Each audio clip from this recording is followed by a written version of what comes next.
Universal join. A universal joint connects two shafts that aren't aligned, allowing one shaft to rotate another, even when there's a change in angle between them.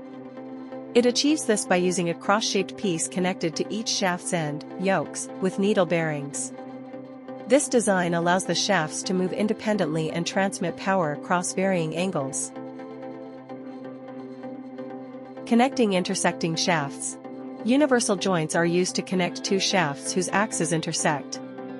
This is common in drive shafts of vehicles, where the transmission and differential axles aren't always perfectly aligned. Independent rotation. The joint allows one shaft to rotate another, even though they're not in direct alignment. Flexible coupling.